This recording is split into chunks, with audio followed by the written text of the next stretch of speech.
Frank's Red Hot is the perfect blend of flavor and heat, so you can use an entire bottle to make recipes like buffalo chicken dip or buffalo nachos, or even things that don't start with buffalo.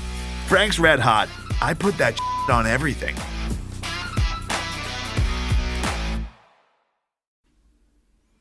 Hey, Craig. Hey, sorry, don't have my volume turned up on my phone, and because I'm really fancy and it's not working. Yeah, whatever. There's no theme song happening? today. I think my phone is set up to my phone is set up Bluetooth to my headphones, so it's playing in my headphones. Yeah, that's probably it. Maybe I'll just throw it in here on the edit. You'll do what? I can edit it in and actually have the song in there. Why don't we just take a break, just pause, and then you can have a new start? Would that be easier? Or are we just gonna leave this in? No, we could start over. Okay. All right, hold on. What did I get myself into? We're pros here, man. We should Maybe probably we should leave leave it this in all now. in here. Yeah, no, we're definitely leaving it in now. But yeah. All right. Well, hey, Craig. had to play the theme song. Had to get it in there.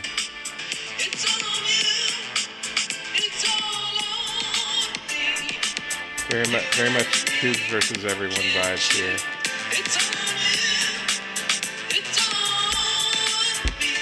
So once again, our theme song, written and composed. Oh, favorite part.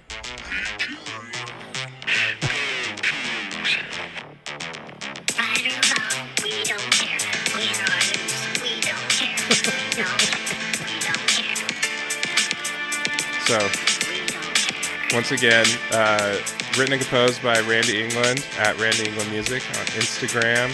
Thank you, Randy, as always. I'm glad you enjoyed that beer we sent over. It's nice to be all professional, have a song that I'm playing out of my phone into the microphone. Really classy up here. But yeah, welcome to Podcast versus Everyone. I'm Craig Powers. This is episode 116, I believe. And with me is Jeff Nusser. And Jeff, we have our favorite recurring guest today. I think our only recurring guest, but that also makes him our favorite. So once again, welcome John Andrzejek to Podcast versus Everyone. Hey, thanks for having me. Appreciate it. Yeah, it's very exciting. I mean, it's exciting and not exciting, right? I think we were all hoping to do this, in another couple of weeks. So yeah, it would have been better to do this to celebrate the Pac-12 championship, but I guess that'll wait for next year. Yeah. I know you look at, and we'll get into this, but you look at Oregon State and you got to be like, that could have been us. No doubt. Run. No doubt. It's crossed the mind several times, but credit to them. They're pretty darn good, and they kept it together, kept getting better, and that's what these conference tournaments are all about. I mean, that had to be the hardest part for you guys this year was holding it together, right? It was just you had COVID issues, you had injuries. It's just it was crazy, the level, and I mean, you guys dealt with it last year too. So I'm not sure I've seen a team, over the course of 2 years, deal with so many injuries and just unlucky crap, that you guys have had to deal with. Yeah, we measured it out. I think we missed something like 91 player games this year. Oh. So that's guys like Jefferson misses the whole season. The guy we thought was going to play a lot, maybe start for us at point guard. Obviously, Tony stepped away from the program for the second half of the year. But then a bunch of the other guys missed a game here or there because of an injury, because of COVID, because of contact tracing. I think Isaac missed 6 games. Ryan missed 8. TJ missed 3. Rodman missed 8. Jazz missed 4. Andre missed 2 with a groin. Deshaun missed 3 early. Vova missed 1 or 2. So it definitely was a constant battle to figure out, who was playing for us and based on who was playing for us, how we had to play, whether we had to play more zone defense because we were a little light on the perimeter or not as quick on the perimeter, or did we have to run more 3-around-2 type stuff, or could we spread the floor more and get more guards and shooters out there? So, the team changed a bunch of times this year, and I think that was the biggest challenge that we faced as a staff. Yeah, and ultimately, though, it's pretty crazy for a WSU team to actually improve, trend upward when they lose their best player. And really, after the program lost Robert Franks before you guys came along, and then last year CJ goes to the draft, and to add on to it, to have a player be drafted, and then the team, at least by quite a few measurements improved. And, we all like KenPom, and you guys improved 20 spots on there as of now. And, given that, given what you dealt with, how would you assess the season on the whole against, what you expected to achieve? Yeah, I thought it was a good year. I mean, it definitely was tough losing CJ. I mean, CJ's one of the most talented guys any of us has coached, and he's a guy who can really score at this level, and was somebody that we relied upon a ton last year. And frankly, we thought we were getting him back. So last June, last July, he kind of told us that he was coming back, or at least thought he was going to come back. Mm-hmm. And then as, we started really sliding in COVID, and it looked more and more like the NCAA season was going to get pushed back or maybe not even happen. That's when I think his mindset kind of changed. And shoot, he got picked. He got picked. Yeah.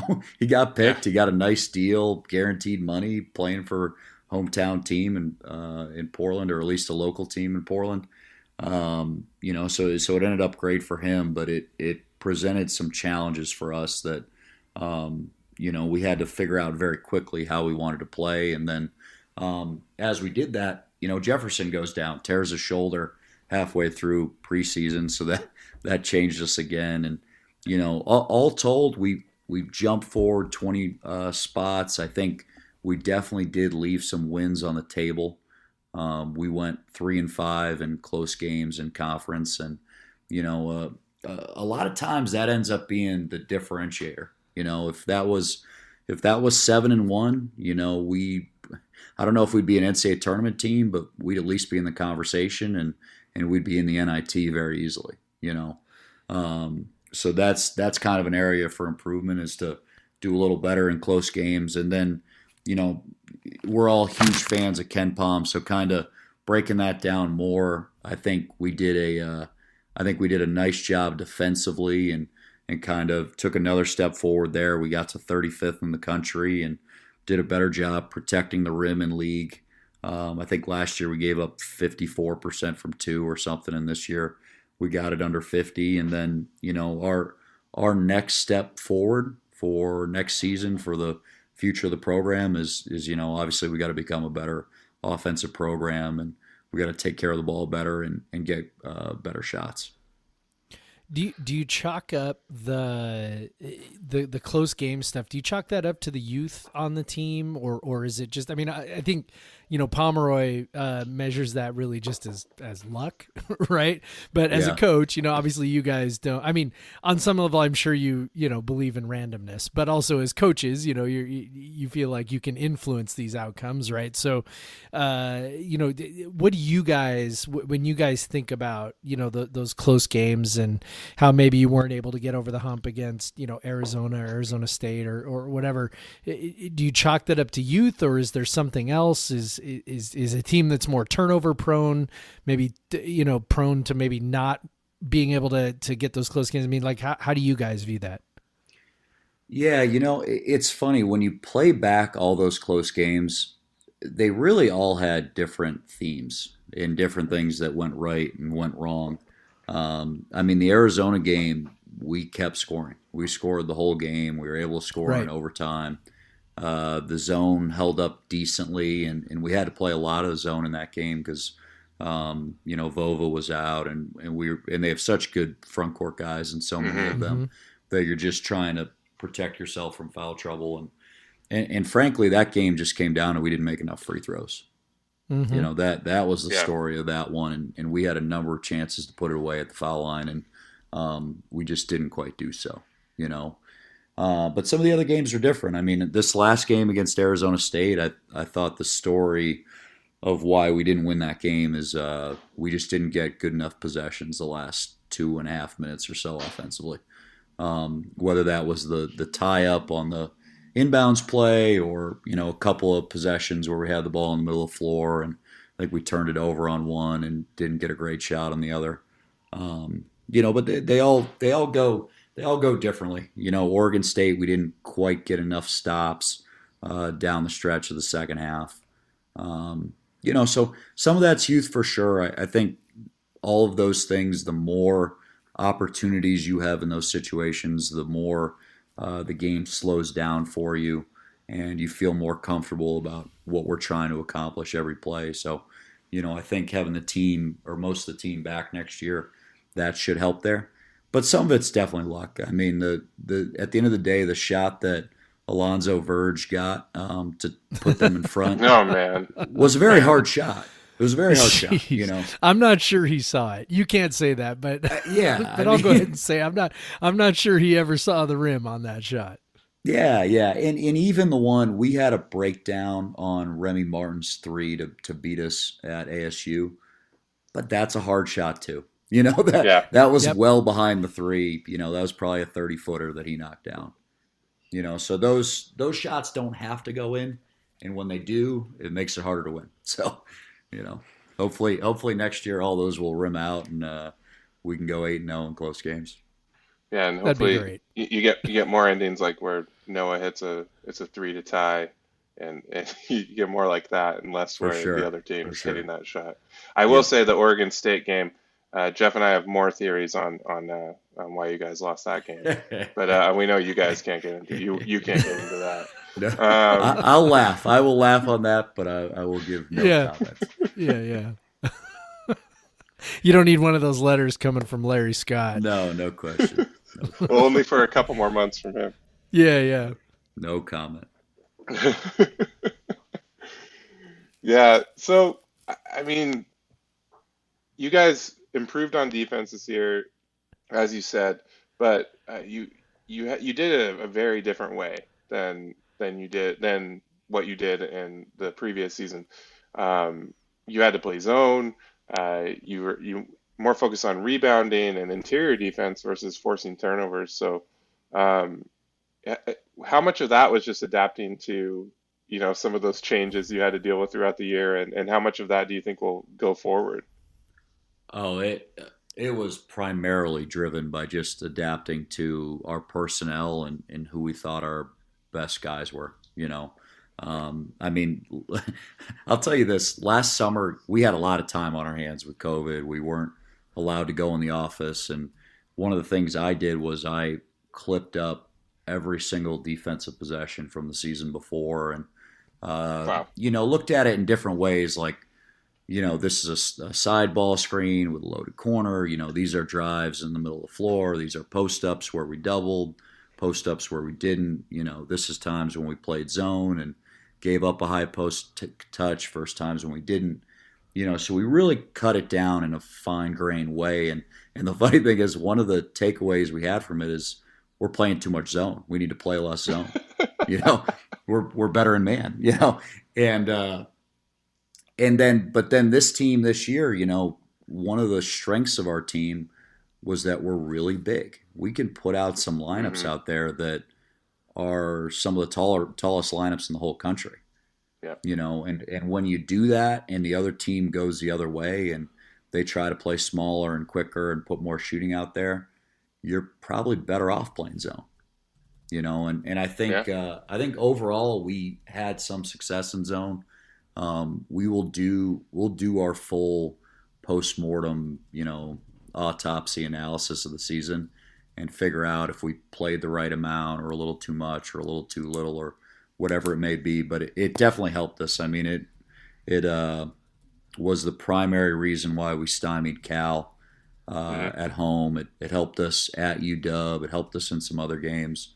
But the biggest part of us defensively is we were able to play bigger, whether it was man or zone, and try to take teams off the three and know that this year we were going to have a lot more success defending the rim and making guys miss when they did get close to the bucket. Yeah, It's funny because go sorry, ahead, Jeff. Craig. Well, I was Craig. going to say you kind of forced us, Jeff and I particularly, and a lot of fans, to have a bit of a crisis of identity because I'll, in full disclosure, our very first tweet from our podcast account was "Zone is for cowards." So obviously we are of the Bennett ilk over here. So Yes. it was plain to see at times when you guys needed to do zone, and we have to say. There's another team across the state that zones almost exclusively, and their zone was awful this year, and your zone was pretty effective for the most part. Definitely, probably more effective than the worst defense in the Pac-12. But yeah, so you got to do what you got to do sometimes, and like you said, you guys were huge, and it's when you got like a 7-footer in the middle that can just bother people and maybe not have to guard someone, guard a 6'8" quick dude.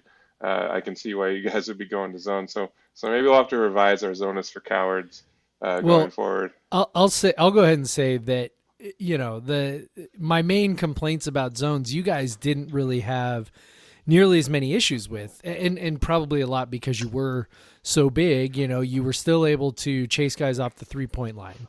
And, then obviously, you collapse and not allow easy looks at the rim. And then also you didn't get beat up on the boards. So I guess if you can play a zone without giving up a ton of open threes and without giving up a ton of offensive rebounds, then, that's still a pretty dang good defense. And that's what you guys were able to do. Yeah, it worked out for us, and it had its moments where it was pretty darn good. And I think one thing we will steal from this year for sure is that we had a lot of success playing zone on end line out of bounds. And what's great about it is you can basically put 3 guys right under the rim and almost take the layup out of the game. And you take your strong side guard and bring them all the way over to the corner to take away threes. And what's beautiful about that is they have the backboard in the way. So you can't really throw to the opposite wing. There's a huge obstruction in the way.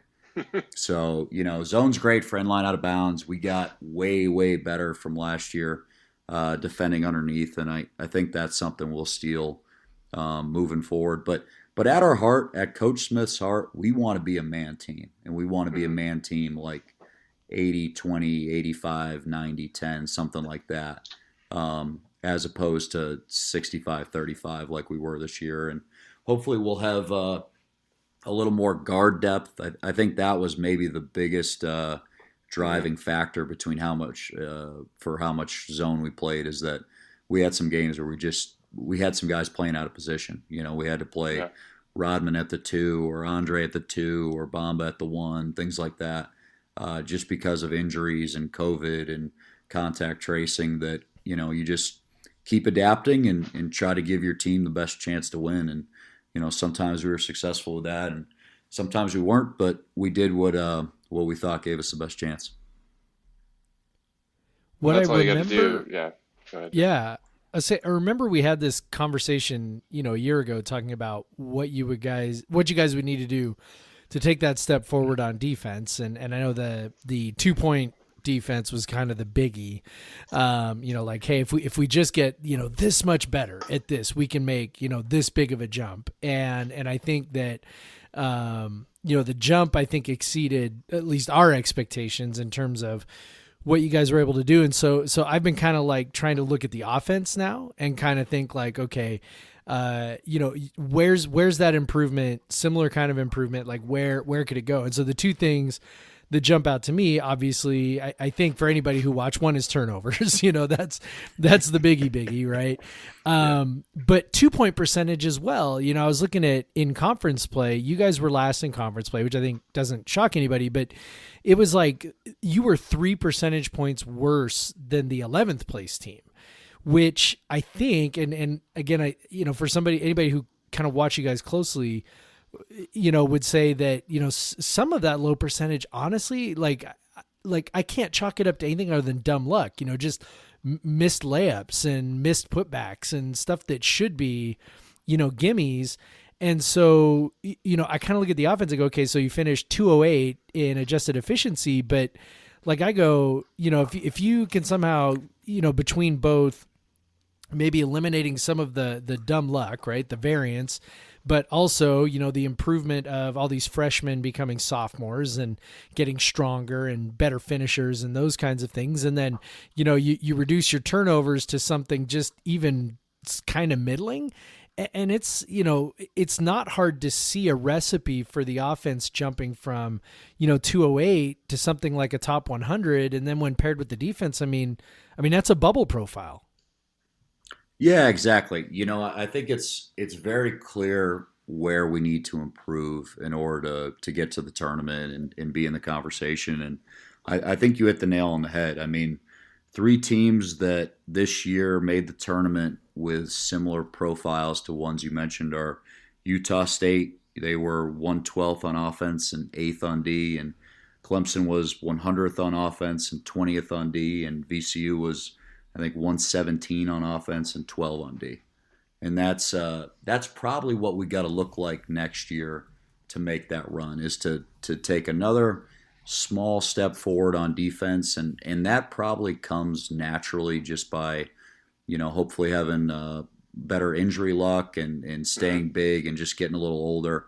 And then offensively is where we got to really put our time in and invest and work on it and get better. And I think the turnover thing, I think we can make a good jump there. In the past, we've been a pretty good program at not turning it over. I mean, last year we were terrific there, and I think just having more guards available and the same rotation of guys throughout the season will go a long way. It's hard to develop synergy offensively if you're constantly playing with a different guy than you did the game before, So that's part of it. And then we do need to get more layups. We do need to get some easier shots that will help boost up our 2-point field goal. I thought we did a little better job this year at kind of not taking those tough contested pull-up mid-range twos. But we still got a ways to go there. We still have room for improvement in terms of shot selection. But as far as our staff and our guys, I don't think there's any confusion in the program about where the strides need to be made for us to get into the upper half of this league and to have a shot at the tournament. Yeah, and the funny thing, to put a little number on, Jeff mentioned the putbacks, and we kind of had a joke about it on a previous podcast, because he mentioned that, and then I looked at the numbers, and it's kind of baffling. But Deshaun Jackson was, it's not that many shots. Obviously, it's like a handful of shots, but he shot 31% on putbacks. Wow. So, yeah, you wouldn't expect that from him, right? I'll be honest, on putbacks. I'll be honest, I didn't know that stat. I'm mad at myself. I wish I would have known that. That's something we could work on. There's drills for that for sure. That's courtesy of Hoop Math. I love Hoop Math. He's got a breakdown of offensive rebound putbacks, and even FA was only 50%, which for him is below his normal percentage. So, yeah. But shout out to Yaki. He was 100% on his putback. So, good for him. That makes him what, 22% on all the other field goals? Yeah, I know. All the other twos. Yeah, exactly. Yeah, no, he'll get better there. He's got to get better there. He knows it. Yeah. Yeah, let's talk about some of the players. We've already mentioned some of them, but I kind of wanted to run down some of the players. Uh, this is definitely going to be a team. I think that fans remember fondly because I think they were better than fans thought, especially after CJ left, and there was definitely a lot of guys that stepped up that they didn't expect to, and some surprising input. But really, that kind of the least surprising one is probably Bonton. Um, uh, Last time we talked, it was kind of right after a non-conference. He was really struggling with his shot. He was having a really tough like offensive season, but he Yeah, really yeah. turned. You guys were getting your pitchforks together. Let's be honest. No, I won't accuse you of that.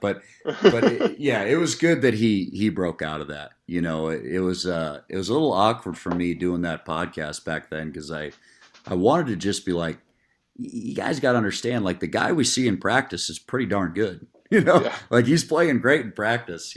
So it was just a matter of time. I think it was a small sample size type deal, and he became a pretty darn good player for us in conference, and really the only thing that held him back was just availability and injuries. He missed I think he missed 6 games or 5 games in league, and we definitely could have used him.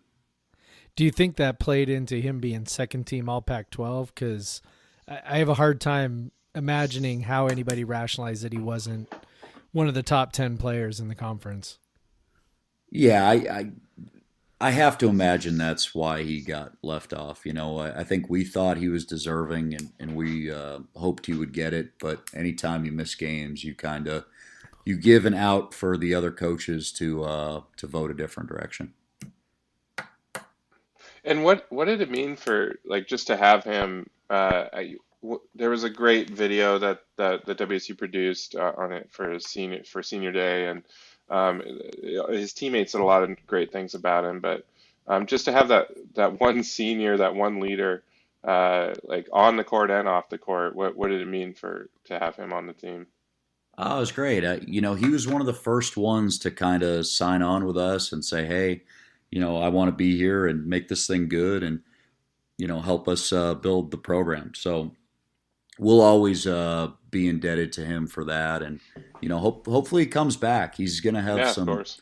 He's going to have some good opportunities, somewhat similar to Ellaby as far as he'll have some Europe stuff. He'll have some G League stuff. I think some NBA teams will take a look at him in the draft and he'll be on their board and try to decide what they kind of think, and we're hoping he comes back, but he doesn't owe us anything. He gave us 2 good years here and fought through when the program's brand was a little tarnished and helped us kind of build it back up a little bit.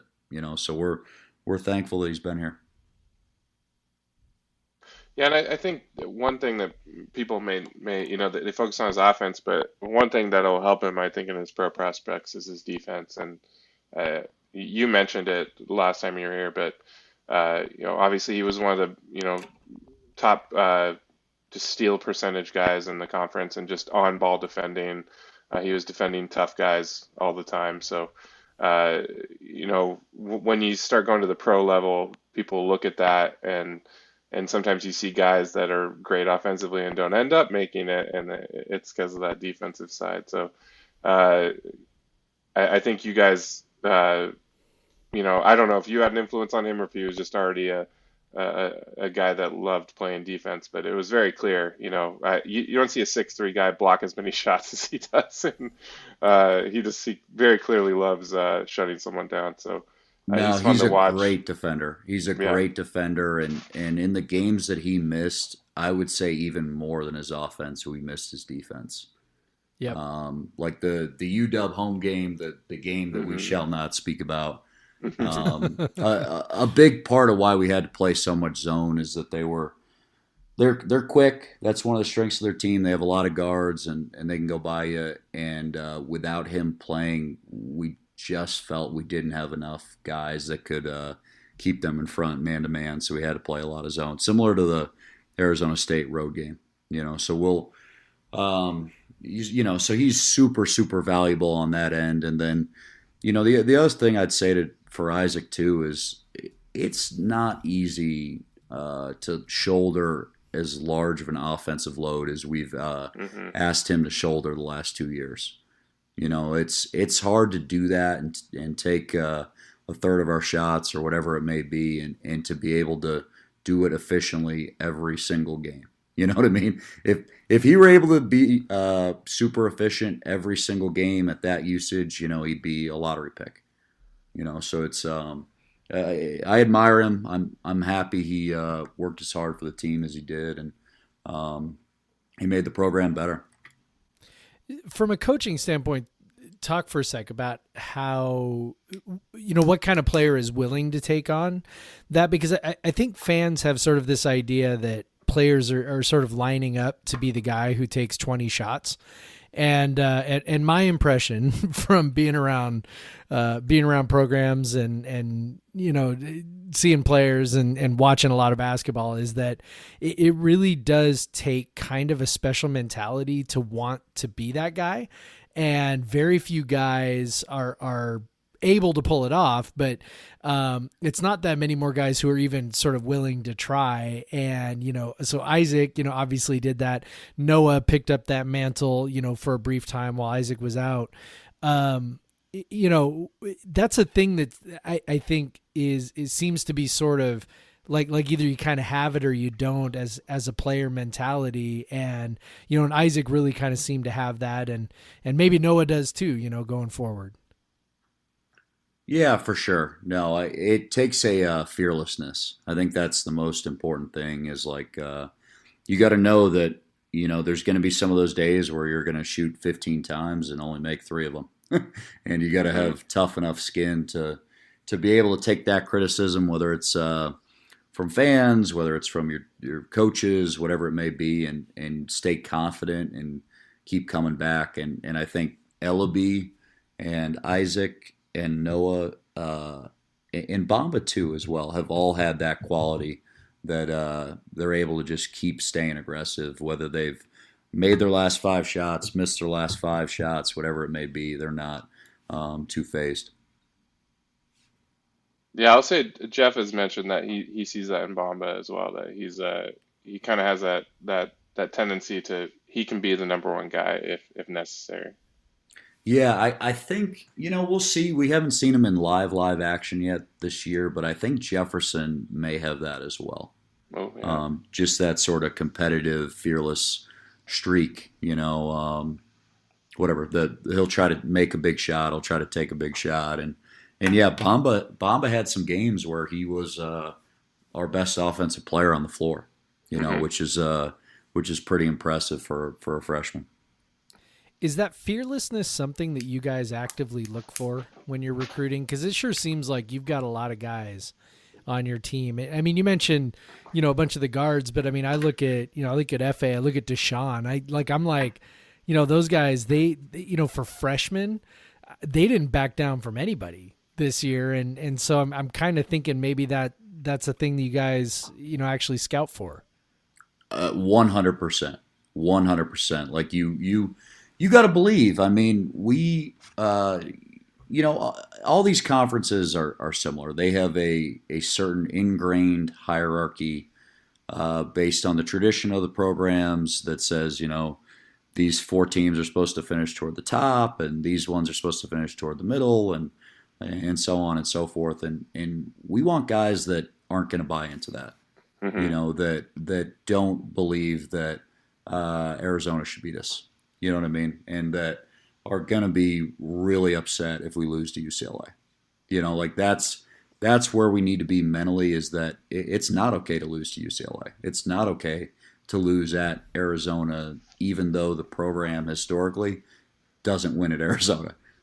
So that's kind of where we want to get to. And I think Deshaun and F.A. and Bamba and Isaac and Noah, those are all really good examples of guys with that mindset. Like, when we played USC, and we didn't beat them this year, but Deshaun approached that game like, yeah, I know Evan. I played against Evan. We can beat Evan. Like it wasn't like, oh, That's awesome. I'm playing a future, NBA All-Star and so on and so forth. It was like, I know this guy. He's not as strong as I am. He's a little taller, maybe a little more athletic, but I can push him around a little bit. Like, that's kind of his mindset, and that's what we need for sure. And he definitely did. Yeah, I've been a bit that guy because Evan, there's been some clips of him like guarding a guard and then switching to the big and like impressive. And he is a very good defensive player. He's a very good player, obviously. Like he's going to be a very good NBA player. But when USC came to Pullman, Deshaun bullied him so much that they switched Evan and put Isaiah on Deshaun. Because like Deshaun was just, you guys fed it into Deshaun like 3 possessions in a row, and he either got fouled or he scored, and then they just switched him off. And this is the Pac-12 Defensive Player of the Year, and Deshaun Jackson just bullied him. Yeah, Deshaun, I think, has a really, really bright future here, and I think he has a really bright future on the block. I think he's kind of an old school guy that you can throw it into back to the basket, and he can just keep dribbling 3, 4, 5 times, wheel and deal until he can get himself a layup. Go ahead.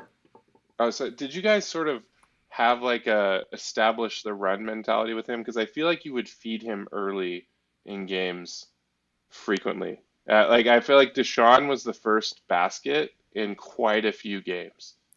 Yeah, I think as our team evolved, we especially toward the second half of conference, we figured out that we're a big ball team. We are what we are. We're going to try to win ugly. We're going to try to beat you up on the glass. We're going to try to go inside. And that's our best chance to win and to get your bigs in foul trouble. And I think, putting it in the post was, explicitly on the keys to the game for the vast majority of our conference games. And I'm sure when you preach that to players, and that coaching is most effective in the first couple minutes, I'm sure, and then it might go away after a little bit. So maybe that's why Deshaun kept getting those touches early in the game. Yeah, teams adjust. They try to front the post. They'll double it, things like that. So it's sometimes it comes and goes, but for him, I think that's his biggest thing to keep getting better at, and for him to take the next step to be one of the best bigs in the league is handling double teams and handling people digging down on his ball and all the sorts of different strategies that teams are going to use to try to neutralize him. And that's where, like going back to Evan Mobley, he's terrific player, and what makes him so hard to go against is that he's an incredible passer. And he sees the floor really well, and every team that he plays against tries some method to throw a double at him or a late help at him or front the post, whatever it may be, and he's gotten comfortable kind of surveying all of those and finding guys. And Coach Smith has coached a few of these guys in the past, going back to Omar Samhan at St. Mary's, who was really good at it. And we played against Jock Lawndale when we were at San Francisco. He was one of the very best bigs in the whole country. And what makes those guys kind of jump the shark and get really good is that when they're just as adept as facilitators out of the post as they are just playing one-on-one offense. Well, yeah, we're really well aware of that because we had a guy named Aaron Baines back in the day. And similar progression with him. Always, really, really good at, really good at, 2-point shots. It developed kind of a jump hook as he went on. But when he got, for a while, so he was, when he, was a freshman, he was sort of like, the fifth option. And, didn't get a lot of attention, right, for what he was doing. And then as he got about like his sophomore, junior year, really a lot, teams were having a ton of success throwing a double at him, and he just had no idea what to do with it, and had a huge amount of trouble. And then his senior year took a big step forward, similar kind of deal, like learned how to either kind of kind of dribble himself out of the pressure a little bit and release it, or like make a pass to the right spot. And Deshaun just seems like a really, really smart kid. He's a really smart basketball player. Like, I watch the way he moves, and one of the things that he does that I think is, you don't see guys of his size very often avoid offensive fouls the way he does. Like he's nimble. He's so good at, like, he catches the ball, and where a typical young guy of his size would just sort of barrel into the key and maybe knock over a couple of people. He does his, like, really, like, subtle little gather, and like, he can assess the situation, then figure out what his next best move is. He's not just charging toward the rim. And so I think that's part of why, we're so excited is, we watch him and a lot of the guys, and it's just like, you can see the building blocks for a guy that's really awesome. And, FA is a totally different kind of player. Obviously not a classical post player, but, you can also see, the huge potential there as well. What do you guys see as the part that, maybe the step that he needs to take? Cause he would kind of seem to get lost a little bit in the offense. Not as easy as, maybe not easy is not the right word, but not as simple as maybe dumping it down into the post like you would with Deshaun.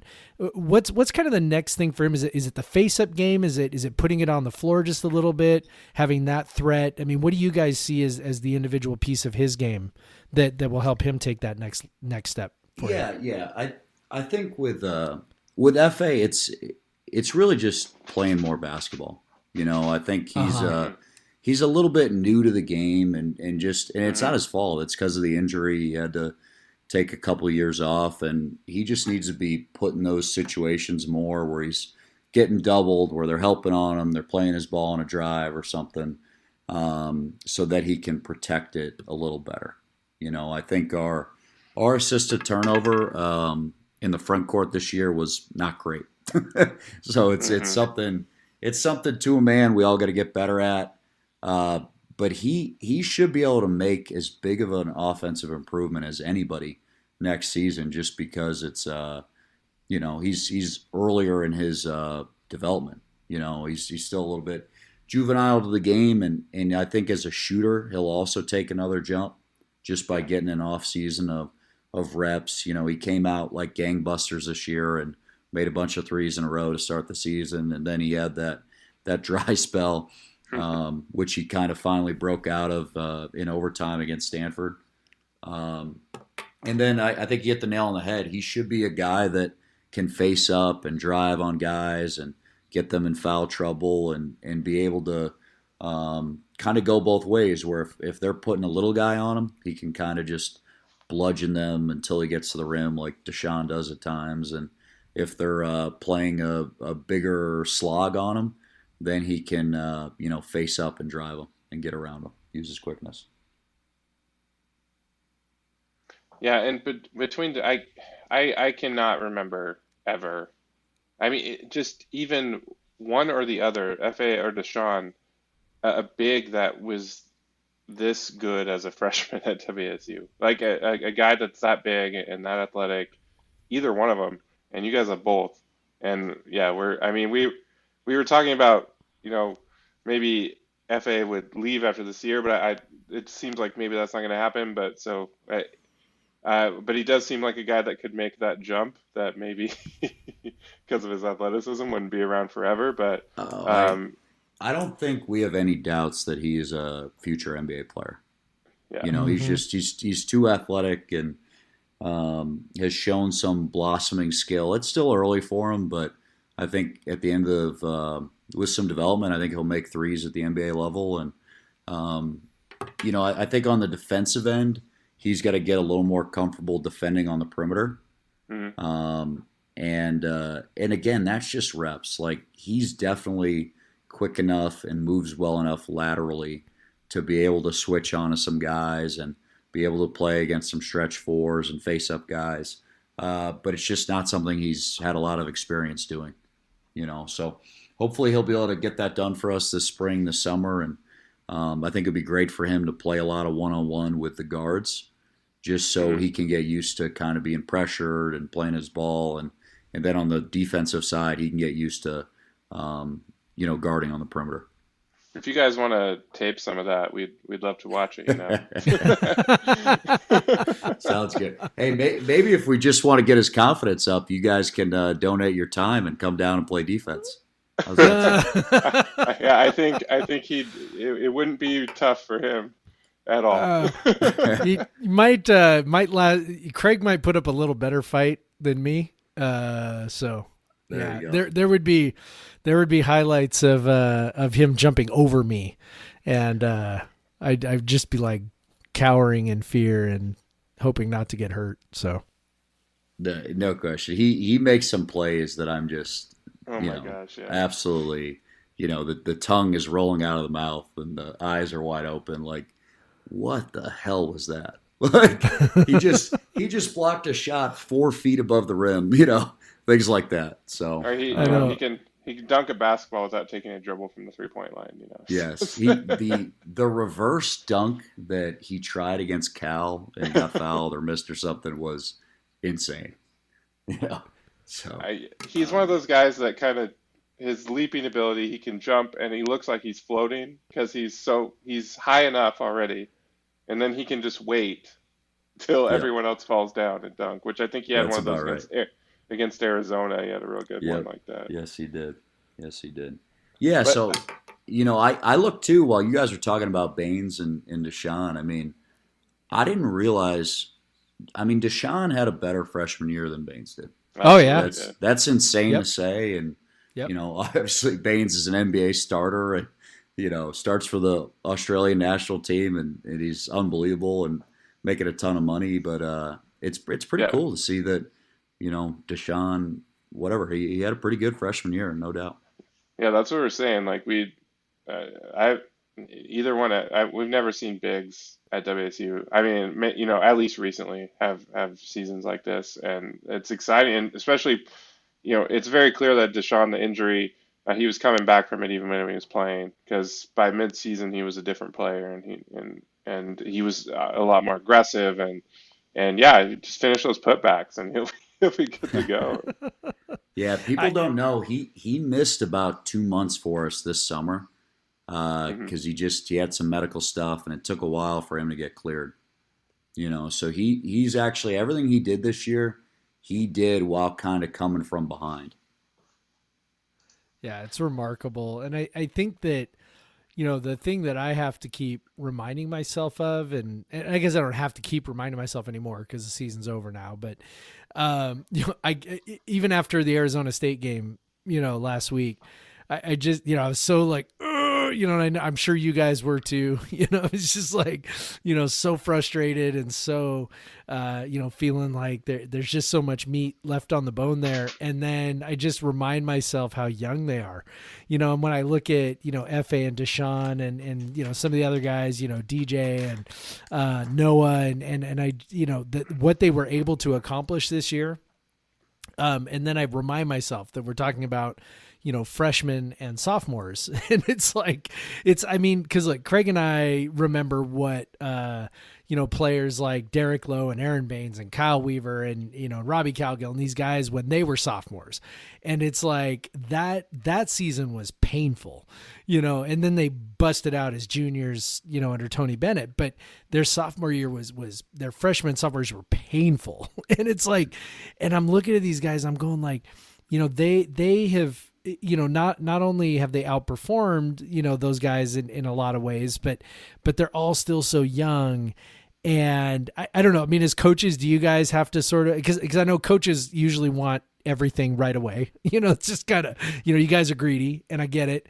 Just like kind of like fans are, do you guys also sort of try to remind each other like, okay, he's a freshman, he's a sophomore, it's okay. Like we're going to work through this. Yeah, it's striking the right balance because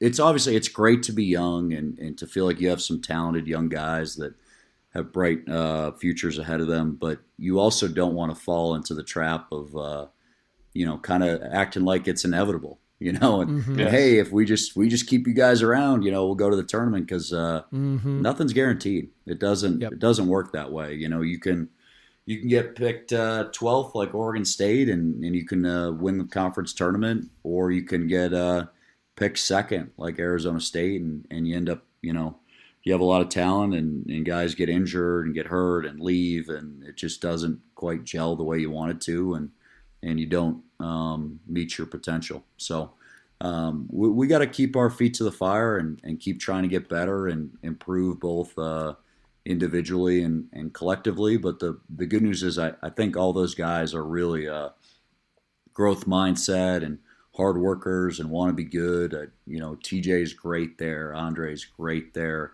Deshaun is pretty darn good for a big. I think bigs are normally a little less mature and a little more playing the game because they're big, not as much because they love the game, and he loves the game. And FA is a great worker too. He's used to working at the Institute, and Jeff, you guys haven't seen it all yet, but he loves getting in the gym, and Carlos is a lot of their best friends, so he's in there too. Noah of course as well. So it's good to be young. I do wish we got really close, guys, to actually starting the youngest lineup in the country this year. We never did it, but if we would have started Noah and 4 freshmen, so that would have been like Bamba, Andre, Fa, and Deshaun, that would have been the youngest lineup in Division I this year. Yeah, I think we thought you guys were going to do that. There was a game we were sure that Bamba was, or maybe Bamba did start one of the games, but yeah. It kind of what makes us so optimistic is you look at a guy like Noah, and he was last year definitely a guy that you looked at as a player that would be good, but he'd be a starter, but maybe a defensive player, maybe you're like third or fourth option on offense. But the way he improved his jump shot this year is I don't think I've ever seen anything like it. I've been thinking about putting the time to dig into the numbers to figure out, like, has anyone went from making like 4 of 27 to shooting as many as he did and making them at as high a rate as he did. And then also just, from a standpoint of that, I think that was part of giving him the confidence to be a leader. I mean, he was over 40% possession usage for 2 straight games for you guys, and it worked out really well. But I mean, were you ever expecting him to be a 40-point scorer? Like incredible. What where did that come from? Like, what is about his personality that you talked about the way he works, but how does it fit with what you guys want to do, and how does it feel, that type of growth that he had? He's the biggest believer of anybody we've ever coached.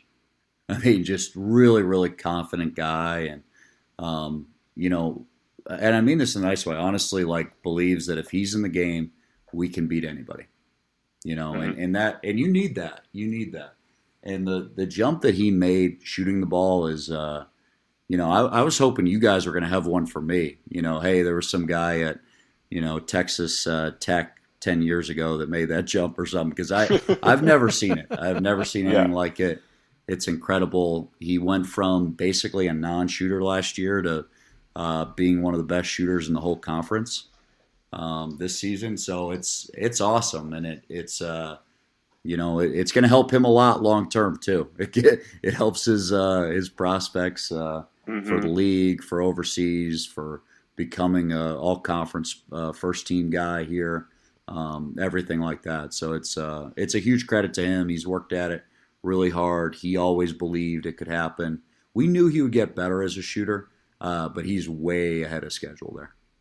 Some might have. Yeah, some people might say. Some people might say he was the most improved player in the conference. I don't know. Yeah.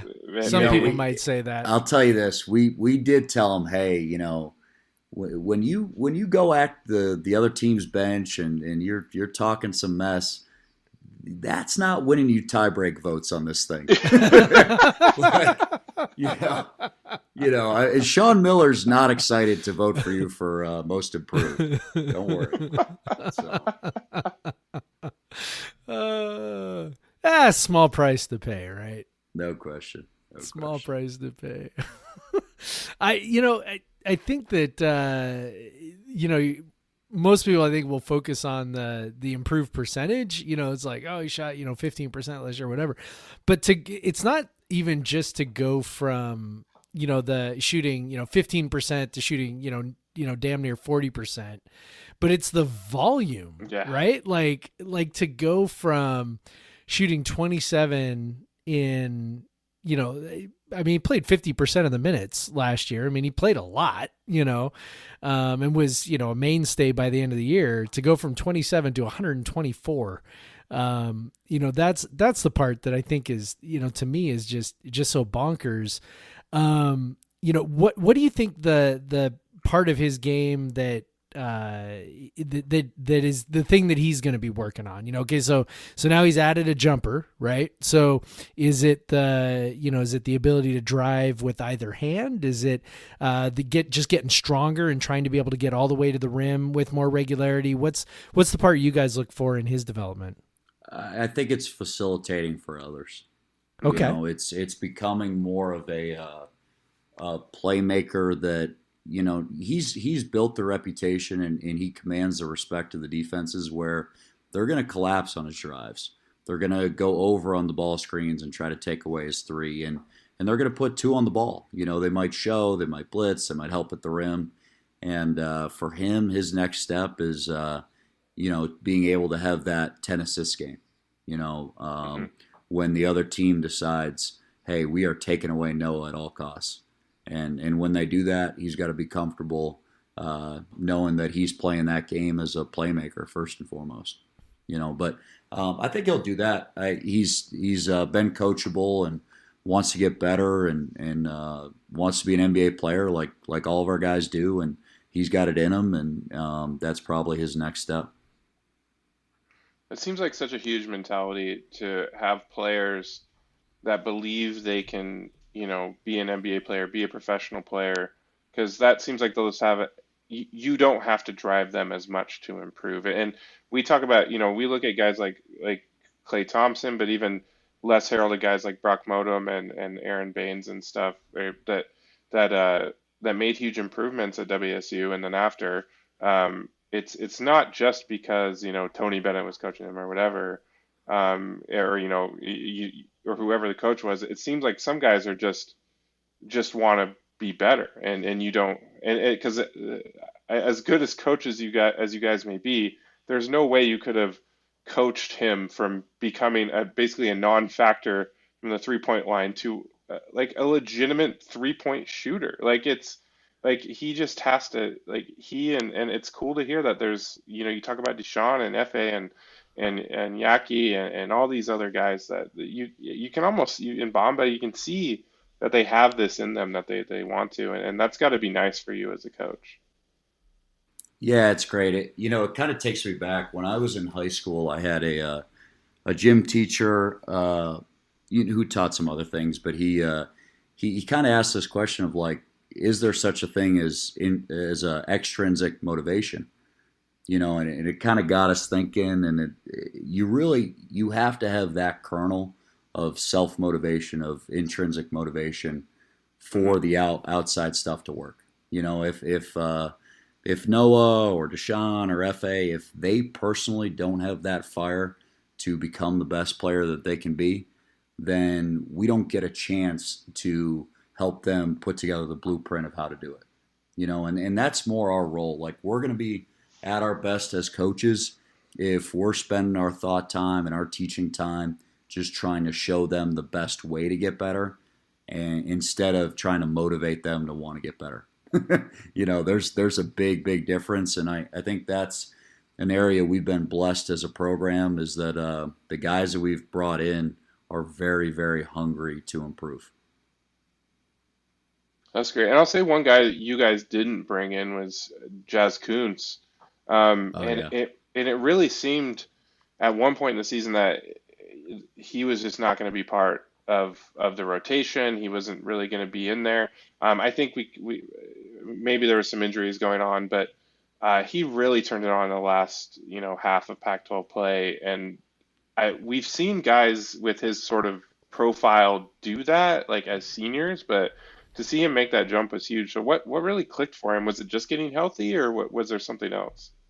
No, he gets all the credit on that because, to be honest, when the season ended last year, we kind of told him like, hey, your play dipped a little bit in conference, and we need you to be able to keep making shots against the better teams. You got to be able to keep getting on the offensive glass against the better teams. You got to be able to switch on the smaller guys and be able to help us that way because that's your talent. Your talent is that you are a very mobile, tall, long, athletic guy, and we need to be able to use those abilities. And I think he really took that to heart, and it really made it a priority. Like, I'm not fading this year. I'm going to keep getting better over the course of the year, and I'm not afraid of anybody. And I think the best example of that was that Arizona road game where he grabbed 14 rebounds. I mean, those were real men out there. They got really good front court players like they always do, and he was one of them. He belonged in that poker fight for sure. Well, yeah, I think yeah, go ahead, Jeff. Sorry. I was gonna say, if you had told me before the year that Jazz Kuntz would be a 40% minute, 120 offensive rating, 7.5 offensive rebound percentage, 19% defensive rebounding percentage guy in conference, I'd be like, no way. Like, come on, you're kidding, right? Like, I mean, that's huge. That is a hugely useful guy. No, we're really proud of him. He's done a great job for us. He's been super valuable. His plus minus was good. That was something that kind of had faded toward the end last season, where we were better when he wasn't in the game, and by the end of the stretch, down the stretch this year, we were way better when he was on the court. And that's why I think he saw some big playing time, especially the Arizona trip, Stanford, Cal, those type of games, and he defends every night. He led our team in fewest points allowed this year. He's super responsible, great help side defender, knows where he's supposed to be. He's vocal on defense, calling the coverages. Super valuable, So we're lucky to have him for sure. And I think another player that kind of people think of as similarly because their offense profiles pretty similarly is DJ, and he just seems like to find his way into the lineup, and it seemed really big when he was missing games. Like, I think it's one of those players where you realized after that, like, wow, he needed to be in there, and because he doesn't take a ton of shots, because he doesn't like show up as blocking shots or anything. You might not think of him as a key player, but what do you think about DJ and how he's grown, and obviously hitting those threes? He became, his 3-point shooting shot up. What do you think about that? Yeah, no, he's it's funny. He's our best plus minus guy actually, and Wow. part of it is that he's really comfortable in his own skin, where he can have a game where he shoots 8 threes and makes 4 of them and ends up being one of our leading scorers. Or he can have that game where he just defends his butt off and rebounds the whole game and takes 1 shot, and he's fine with that. And we got some other guys that are pretty aggressive trying to score and make plays, and he's comfortable just playing off of them and taking what he can get and just being the same dude every game. And then he is hugely impactful on the rebounding. And part of it is because he's a great crash guy, flies in there, gets offensive boards, but he's also an extremely responsible blockout guy on defense. And, I'll throw a stat at you. This excludes some like garbage time stuff, but in conference play, when Rodman was in the game, we were plus 83 on the glass. Whoa. And when he was out of the game, we were minus 45. Wow. So, so he helps a ton there. It's not often you have a guy at the 3 that is that strong and powerful crash in the glass. Great. And yeah, it really, now that you think about it, when he was out and when he came back is really when your rebounding to like shot up, and Jeff Yep. wrote about it. But I think we probably went long enough. I think SB Nation would love for us to take a break. We have a lot more to talk about with John. Don't worry, we're gonna keep him here as long as he wants to. But let's take a break.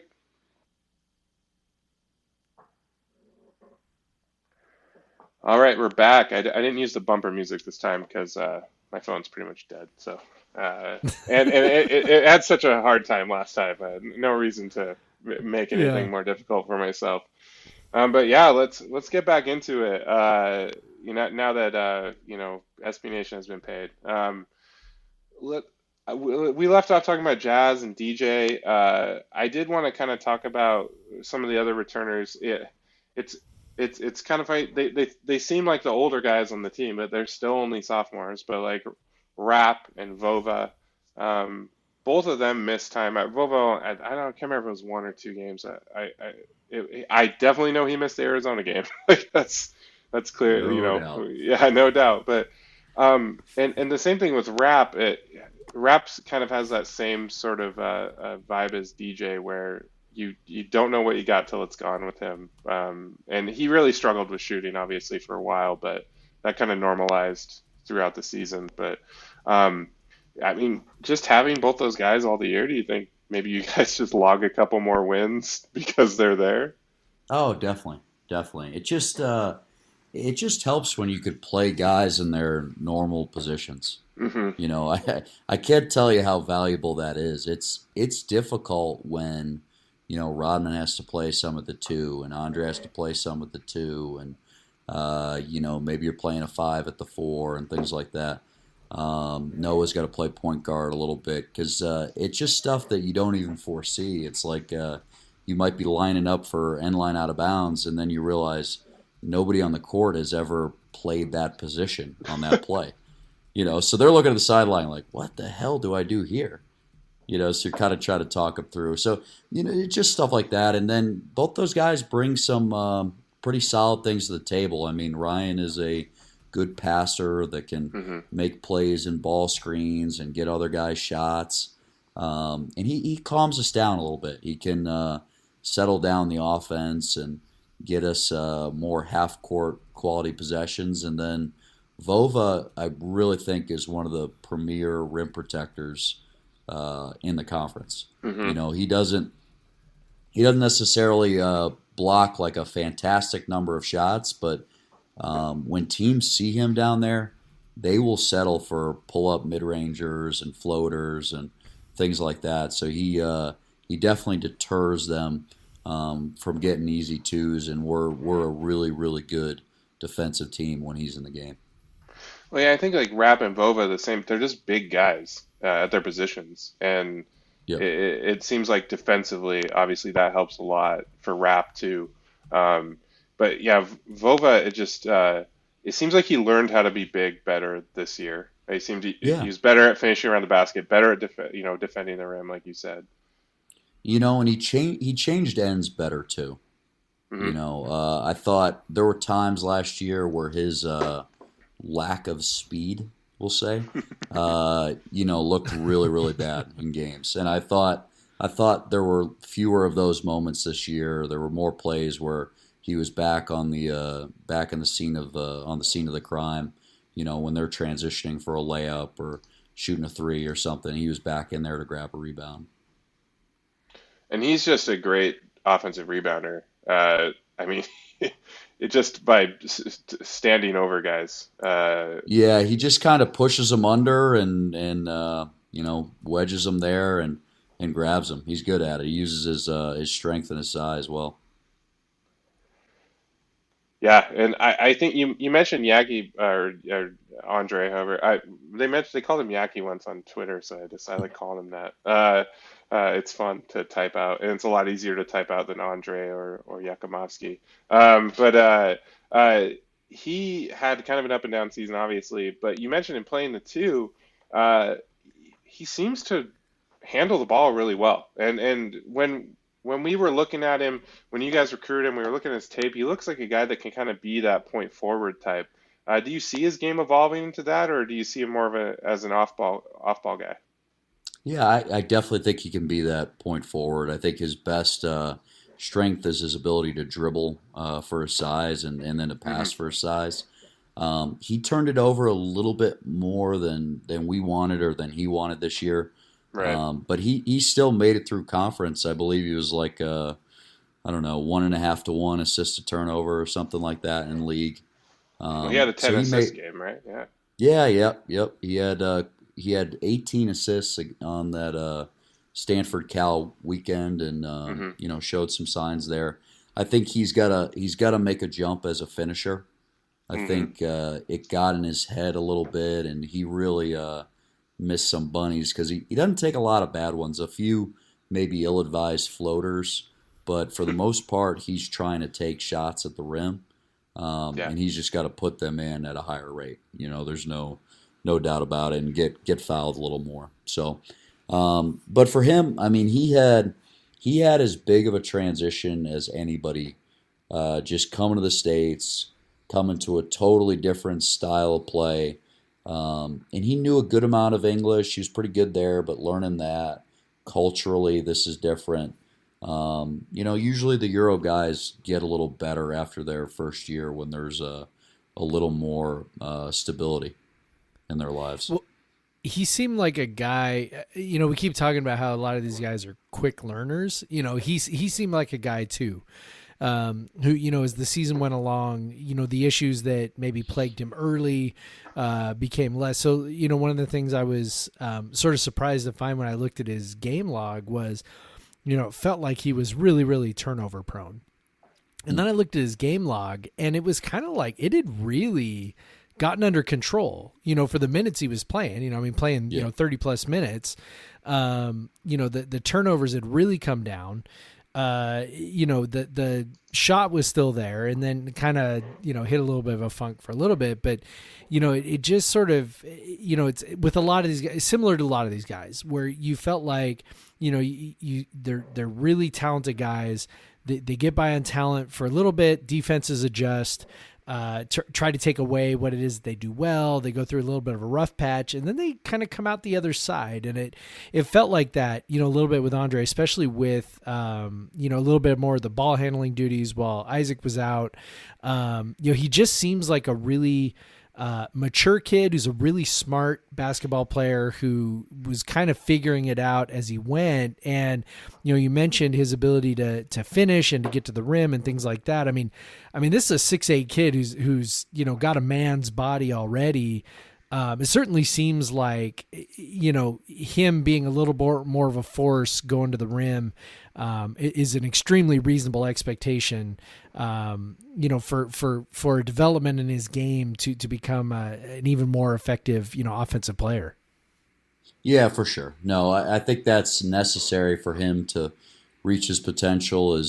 He's got to be able to hurt the defenses more inside, and he's plenty big enough to do it. He just needs to get used to the physicality of the States and develop his repertoire. He needs to develop a few more different ways to finish and be able to go off different legs and finish in different ways.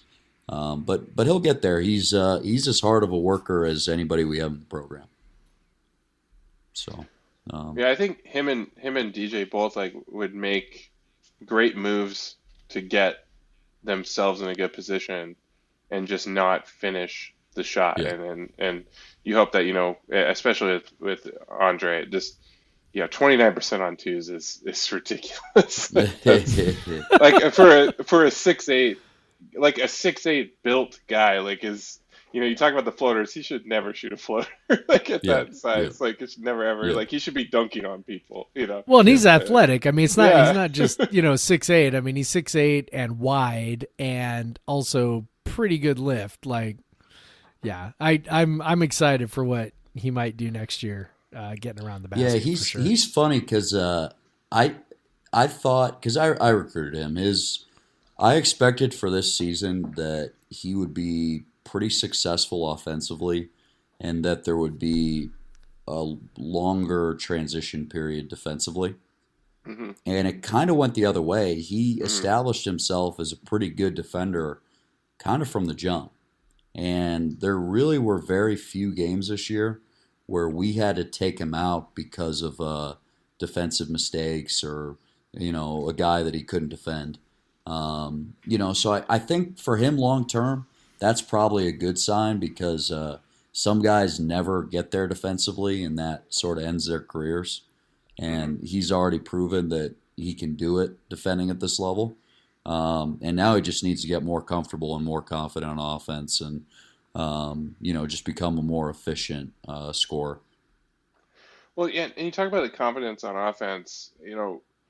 When I'm looking at the teams that you're playing all year, and you do the scouts for however often you do, and I write these previews every week, and so the teams that scare me the most when we're doing these are the teams that have like 5 or 6 guys that all have like 25% usage, and it's just we saw that the worst kind of situation of that was the first time you guys played UCLA, where they have a bunch of guys that can score, and they just all decided to score on the same day. Obviously, like they just decide not to miss a shot. But that's when you have a bunch of guys that are taking shots and a bunch of guys that are wanting to use the ball, versus one guy taking a third of the shots or whatever, it seems like a tougher to defend.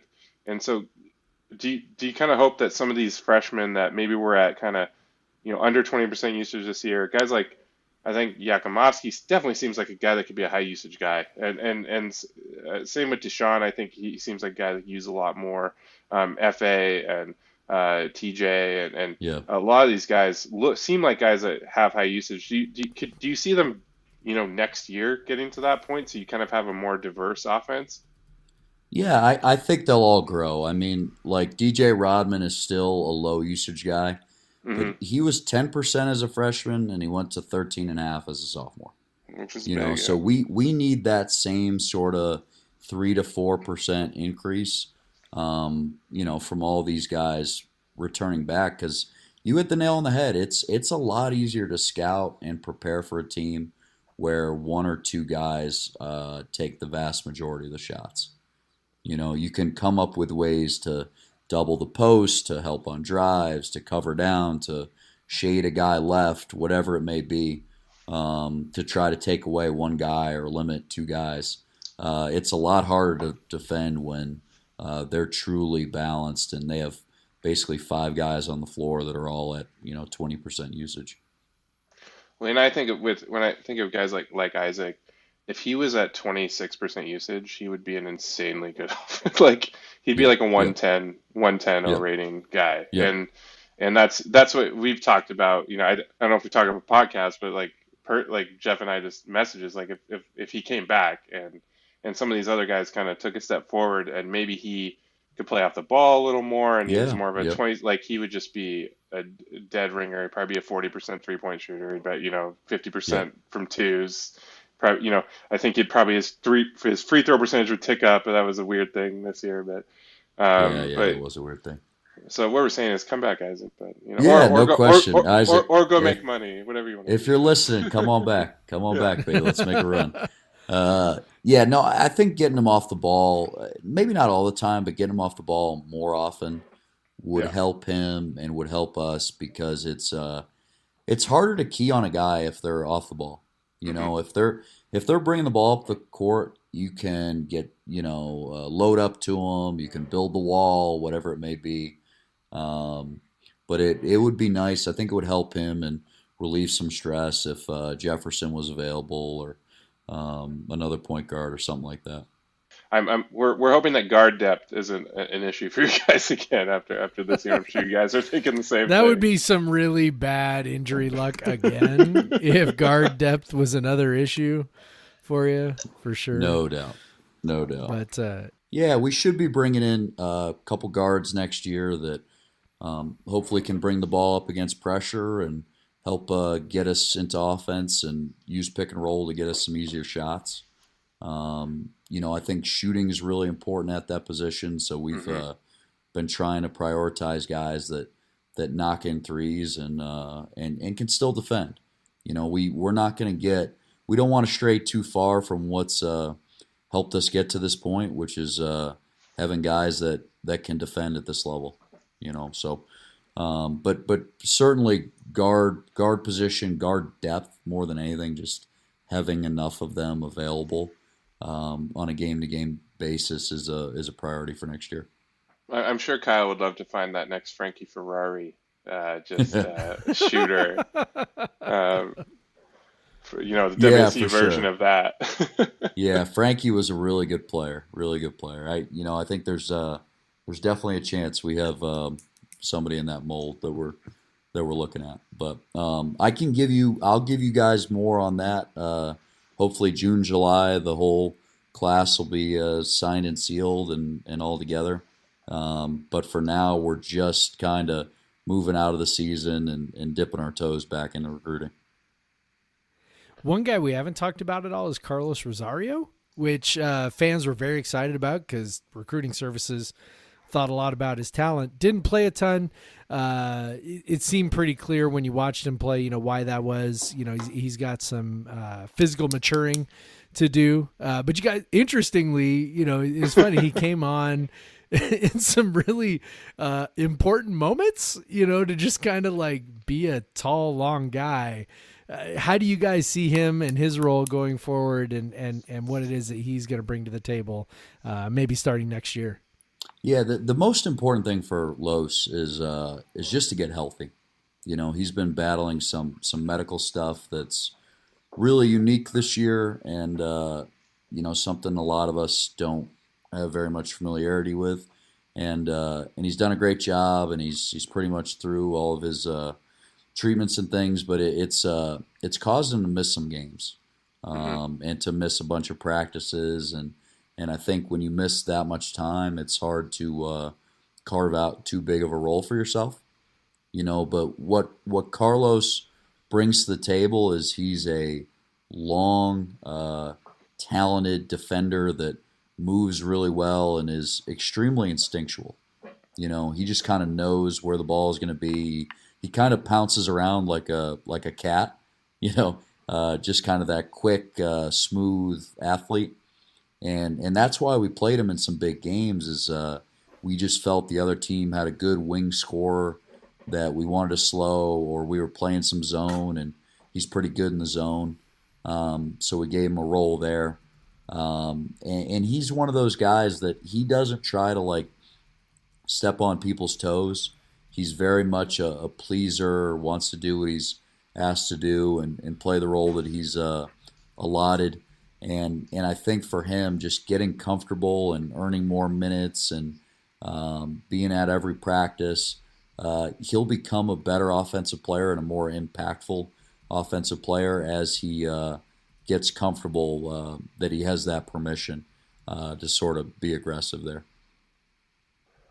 Yeah, he was definitely a guy that we were very excited about coming in. But yeah, you could see that he wasn't able to be in the weight room and things like that. But it was apparent that Carlos Rosario's checking in with 2 minutes left, and they're in the press, and so obviously they're looking for a guy that's quick and can, at the very least foul someone, catch up to them and foul them. That's what I thought. He's got 5 fouls and you need to foul someone, and he's quick and he can grab them, but whatever. He has really good defensive talent for sure. That's it. He's got those like NBA arms, like that kind of hang below his knees. You see why he was a prospect when you look at his body type. Obviously, he probably wasn't at the weight he wanted to be this year, but he took some outside shots. So hopefully that outside shooter, and we didn't see him make a shot. So he can shoot. He can shoot. Yep, he's got a good feel. He knocks shots down in practice. I think in the short term, where he should try to get to and where we want him to be is that 3-and-D type guy. Mm-hmm. He's a little like some of those NBA guys. Obviously this guy was a tremendous college player, so it's not fair to him to set that expectation. But he's a little like Trevor Ariza. Yeah. As far as just that long, switchable dude that can guard a bunch of positions and can knock down a three. Yeah. I mean, the thing about this roster you guys have already put together in just the span of two recruiting classes, and one really was like a scramble recruiting class, it seems, but um, is Jeff, we were trying to put together an 8-man rotation the other day, and it seemed tough.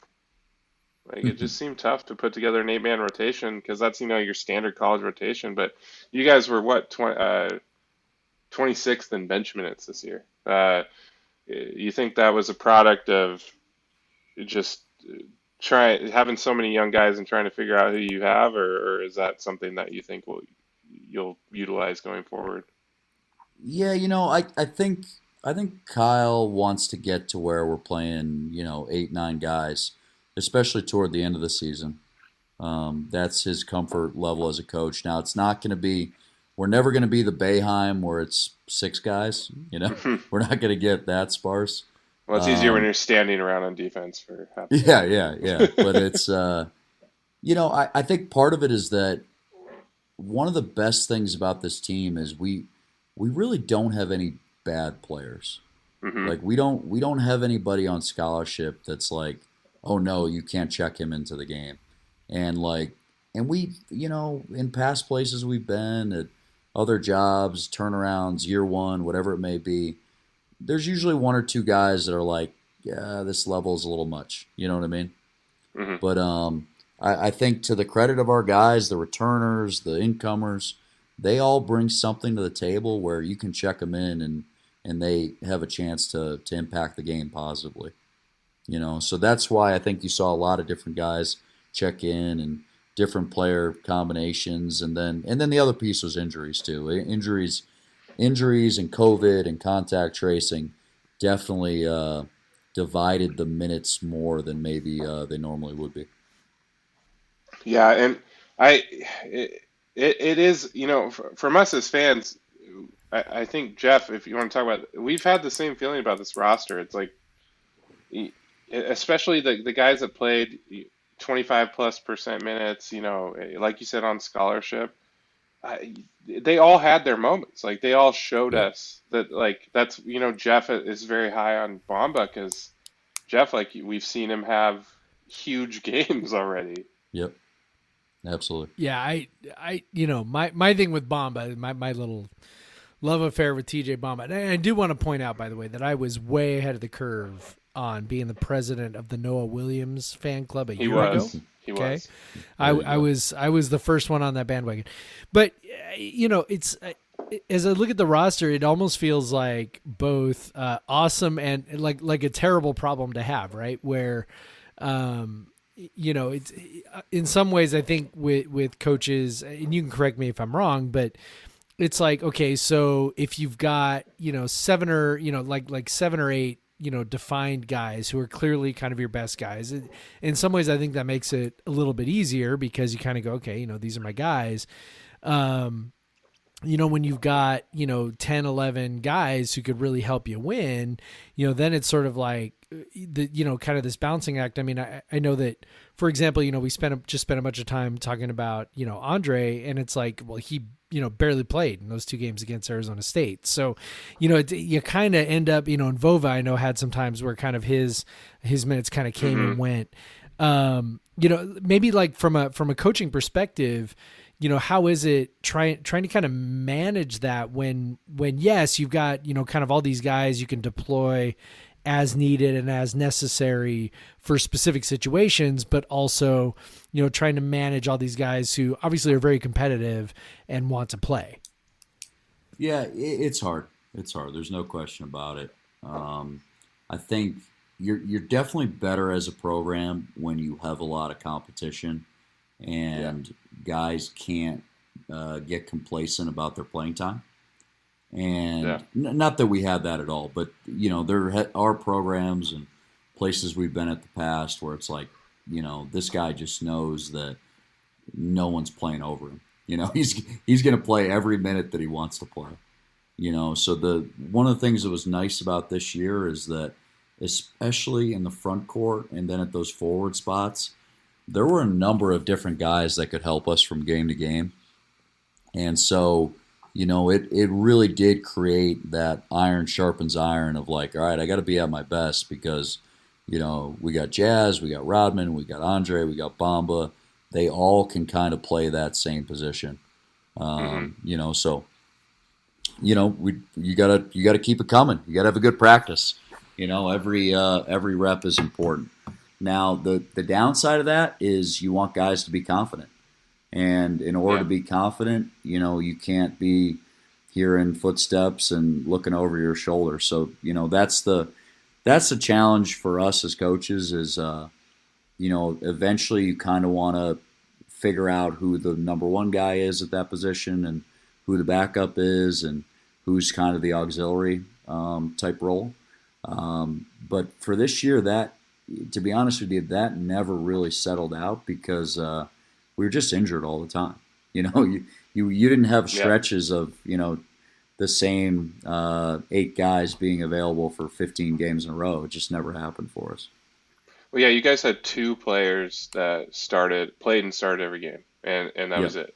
Fa and Noah. And then, Isaac missed 6, and then the Arizona game, I would never count for him and never hold against him ever in my life.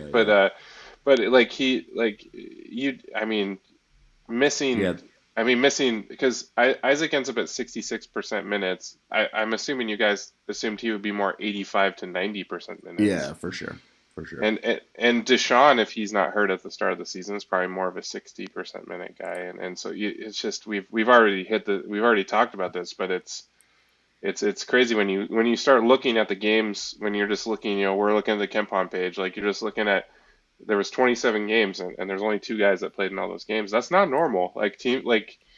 Teams don't usually have that many guys miss that much time all the time. Like, it's crazy. One of our 2 Iron Men that never missed a game ends up being the guy who had the catastrophic knee injury where he tore every ligament that he has.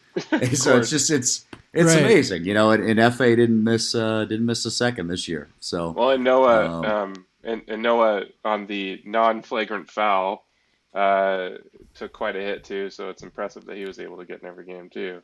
Yep. Now those 2 are tough. Those 2 show up and don't miss practices and definitely don't miss games. So it's the best ability is availability. It's kind of a corny thing, but it matters. It helps a lot as a coach. It's hard to prepare for teams when you don't know who's going to play or who's not going to play. So hopefully we can do better with this next year. I do think COVID had a lot to do with it, to be honest. Yeah. I think even some of the injury stuff, I think, I think guys didn't get as much sleep this year as they normally would. And part of that is like the fans don't really know this, but they're testing every day, and most of those tests are at like 7 a.m., 6 a.m., 7:30, 8 a.m. And college kids, they're night owls for the most part. A lot of them are up. No. This is a complete revelation to Craig and I. Yeah, so sure. It's tricky. I signed up for all the 7:30 a.m. classes when I was in school. There you go. We all did, right? Yeah. No you must have, John, because you graduated in 2.5 years. I learned my lesson after one semester, man. No. I avoided every class before noon like the plague. And I'm still kind of wired that way. I would much rather work till 2 a.m. and then come in the office at 10 like that. We're well aware of this at this point. Feels more comfortable to me. We're well aware of this at this point. So yeah. Hey, that's when you're cutting up every single defensive play of an entire season. You got to be up pretty late. That's right. Having that film room to yourself. Hey, there was some time this summer, man. It got boring at times. I'll admit. Oh yeah, when you texted us and said, "Hey, I'll come on your pod," he must be bored. Seriously, we were like, "Wow, how bored is John right now?" Normally we're traveling around. We're going to Europe or we're going to LA watching a game. We're in Vegas for AU, and we're now at 1 year straight of no recruiting. It's no off-campus recruiting. It's totally it kind of wild. boggles the mind, to be honest. Yeah, no FAs, no Andres. Finding those guys out there. Yeah, we're doing the best we can, trying to use film, online stuff, doing Zooms, WhatsApp, making calls. But yeah, it leads to a lot more uncertainty and variance in recruiting. I think it probably helped us last year with Deshaun and FA. They maybe I think we would have held on. I think we would have gotten them either way, but they probably would have played in one or two more big tournaments where, there's a chance that Kansas sees them or something, and comes knocking. So we'll see. It can go either way. I think it gives you a chance to get a better guy that maybe big teams haven't seen, but at the same time, you haven't had as many chances to view them, so maybe you didn't find a wart that you otherwise would have. Well, and Jeff and I have talked about this a lot. Pullman probably has a stereotype among recruits. They'll hear about it from other players who have visited there, like the UCLA guys or whatever that have had to go to Pullman to play, But there's something about getting a recruit in Pullman and seeing that it's a different thing than you realize. It's not, it's a small town, but it's a college town, and it's everyone is your age, and it's a different thing. Like there's like, and we saw with Tony, he would win guys over just like with this kind of family vibe, and like, hey, like this is like a family where this is different, and it's kind of hard to do that, I assume, for you guys without actually getting people into Pullman. Yeah. I definitely think we try to hit on the family vibe as much as possible, and the fact that we're the only show in town. When we, I feel bad that our guys didn't get a chance to play in front of fans this year, because I think this team was a really fun team to watch. Absolutely. You guys would have been packing it out. Yeah, there's some athletic, fun plays that happen that maybe you haven't seen that much of on the Palouse. So, I think that would have been great for our guys. And one of the things we're pushing in recruiting is just like, when you get good here and we're selling out games and it's crazy, there's no better place to play, because these places will love you up. Pullman will love you up. Coug fans will love you up. They'll travel from 3-4 hours away to come to the game. They'll recognize you every time you go to the, you go to the local pizza place or whatever it may be. And that's what college athletics is about. It's about that community and camaraderie and family environment. And, I think we're doing a good job with it. I think the guys eat it up pretty good. And we want to make sure guys are coming here for the right reasons. If you're coming here for the big clubs and, Dancing with the Stars and meeting celebrities, this is not the spot. If you want to have some good times with your friends, if you want to get in the gym and get better and learn the game and become the very best that you can be, then this is it for sure. If you want a place that you're going to come back to for 30 years and people are going to know who you are and celebrate you at halftime of the games, this is the spot for sure. I was going to say, sometimes Steph Curry shows up, So there are some celebrities that show up. No question. I was going to say, if you ever need someone to talk to recruits and tell, this is probably totally an NCAA violation, but if you ever need someone to talk to recruits and tell them how awesome it can be, Craig is your guy, because Craig went to school during the Bennett years. Well, I also donate money to the university, so don't do that. We'll definitely a booster. Yeah, for sure, a violation. No question. But I mean, but seriously though, when those Bennett years, obviously the student section is massive, right? Man. Like when it is, we when saw it there's for the Clay game, obviously. when there's 5,000 students or whatever, 6,000. I mean, I don't even know how many it is, right? 6,000-7,000, right? When it's packed out, student section. It's it really is truly like nothing else, and I'm excited for for when that's put back in and with what you guys are building, and I'm just waiting for FA to bring the house down next year with one of those dunks for sure. I can't even imagine Yeah. that dunk that FA had against Arizona. If there was 10,000 people in the arena, would have just lit the place on fire. There would have been like 50 students who like fell out of their seats onto the court because they would just be like, losing their minds. Yeah, one of them would have been Craig. Yes. Yeah, for sure. Question. Okay, For sure. You'd be right down there in the mix with everybody for sure. Yeah, I'll sneak my way in. I like it. You gotta, sometimes you gotta get the crowd going. You gotta teach them the chants, and we need that core of 3, 4, 5 guys to show them how it's done, and then everybody catches on. Well, that was absolutely Craig's brand during school, man. Yes, that was it. Love it. Yeah. I may have been approached by a policeman during a game, and told I was inciting a riot. Love it. At one point. But right now, of course, I would need ADA compliant routes to the seats to get there, because I'm blaming Noah, of course, against Stanford. That's funny. But yeah, as my Achilles heals. But I will say, me and Clay are both healing our Achilles at the same time. So it's just Clay Thompson and I going through the same thing. There you go. Living the exact same life, I'm sure. You guys are practically the same. Yeah, exactly.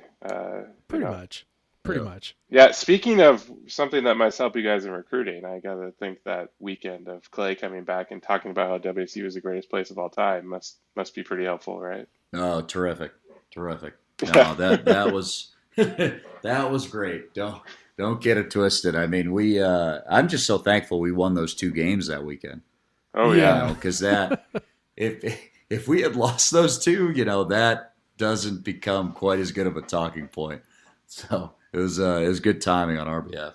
Well, that's what I said back then. I'm like, Isaac Bonton is a legend for life, just because of the way he went nuts against Oregon State to make sure that they won that game that day. What's so crazy about that weekend? That weekend came right after one of the all-time butt kickings when we went up to Stanford that first year. And right on the heels of that were like the 2 biggest wins of the season. So it's kind of amazing. It's college basketball is a crazy thing. As soon as you think you got a team figured out and they're really good and they're really bad, they flip it right on their head. Oregon State. Yeah. Oregon State lost to Portland this year and didn't look good doing it. And then they come back and win our conference, and they were really tough all year and in every single game. So it's a credit to them for sure. Well, yeah, and you shouted them out on Twitter, and you shouted out Marlon Stewart, which is cool. He was a manager under the Bennetts, and we had some mutual friends. He's a good guy. It's interesting that those Bennett managers, obviously Ronnie Weidman is assistant coach for Tony in Virginia, but they just have and then Tim Marion, coach at WSU, and he's assistant coach at San Jose. So they have a nice little pedigree of managers that are becoming that have become coaches. But yeah, you shout out Oregon State. It felt a little weird doing it. I got to be honest. It felt strange, but I respect what they did. They accomplished a lot, and they're a little bit in the mold of what we're trying to do, which is punch up into that Arizona, UCLA, Oregon type crowd. Yeah, and they did a little differently than you guys. They obviously had a ton of transfers this year. Part of the reason I think they were picked 12th is because people, it's hard to know what those transfers are going to do. And, guys like Alatishe and a bunch of guys on that team. They were very hard to preview early in the season. I'm like, who the hell are all these people? I don't know. Who's going to play? I have no idea who these guys are. But when it came down to it, you look at KenPom, they were 69th in experience. You guys were 330th or something like that. Just, how you guys have a bunch of freshmen turn to sophomores, a bunch of sophomores turn to juniors. How might you guys benefit just from that experience gained, and would that in itself just net you a few more wins? Because you and Oregon State were roughly equal, and then they end up with three more conference wins. They end up making that run, and they're going to the tournament. So is experience in itself valuable? Oh, certainly, and this is kind of a build that we're used to. Columbia was kind of a similar thing where we had a season where we had a bad year, to be honest. Not nearly as good as this season was for us, and we actually finished last in the Ivy League. But we were super young. I think we were 230 in experience, which is not even as young as this Coug team. Mm-hmm. But we just kind of knew, all right, we dumped some minutes into some good young players, and they're not quite ready to be great young players, but they're pretty good, and they're going to become sophomores, and then after they become sophomores, they're going to be juniors, and you got something once we're old, and I think we're looking at the same thing now. We're going to try to expedite that, and hopefully we can break through to the big dance next year. But either way, as long as these guys keep working their butt off and don't get complacent, I think the future is really, really bright. Do you think that age just helps with turnovers, or can... It better. I'll say yes, because if we turn it over at the same rate next year, that's not going to be good. So be a lot of push-ups. That'll in practice, get better. That'll get better. I promise that'll get better. It does feel like, though, that the way you guys have approached building this up year over year is kind of looking at, okay, we're, and I don't know if this is what you guys specifically do, but hey, we want to be good at this, and we want to get better at this, and the other stuff, we'll just sort of endure it, as we go through, so we'll, we really, I remember you guys walked in last year, we got to get the defense better. Right. And so the offense, it just sort of felt like, we'll sort of let CJ try to be really good, and we'll let Isaac take a lot of shots, and but we're really, we're just gonna kind of, we can't tackle everything all at once, and it feels like now, okay, so year 3, now, okay, the defense is locked in, some other things are sort of locked in, maybe that's the time at which you say, okay, look, this is the thing we got to get under control. This is the thing we got to fix, and maybe this year you went, hey, as long as they're giving us the effort on defense, and as long as they're, doing some other things, then, and honestly also, and I mean, I don't know if you can even speak to this as well, but it's like, it feels, some of the turnover issue was just offensive fouls, and that's something that's going to, get cleared up with experience as well. So, I mean, I don't know, it feels like you guys kind of, I think did a really smart thing by kind of okay, we're going to focus on this thing, and the other stuff we're just going to kind of, I mean, I don't know, I can just almost picture, Kyle looking in the air going, serenity now, it's just as he watches all this stuff that he can't really deal with right now. Year 3, it seems like you guys are ready to tackle some of the more fine tuning kind of things. Yeah, I think so, and part of it too is we're not that creative as coaches. That's not, you don't get into coaching if you're Mozart or a great artist, and so there's a pretty clear blueprint how to do it here at Wazoo, and the Bennett family said, hey, you're going to take the first 2 to 3 years and get awesome on defense, and then once you got some guys you recruited and they get older, then the offense will get better, and that's I think to some extent that's kind of the model we're following. I think it's a model that our fans are pretty comfortable with. They're not ready to grab their pitchforks, even though we're not a very good offensive team this year.